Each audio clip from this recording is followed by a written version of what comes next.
In order to remove the tailgate panels, you just pry them out.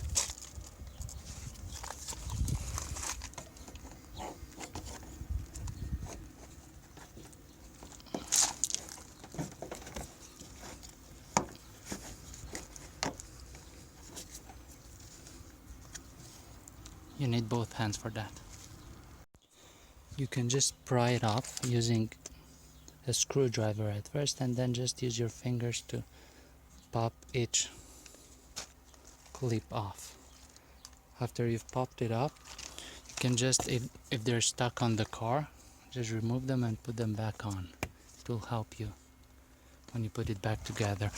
So there are 5 on top, 5 on the bottom, and 3 in the middle. And this is it. Okay, hope it helps. Bye.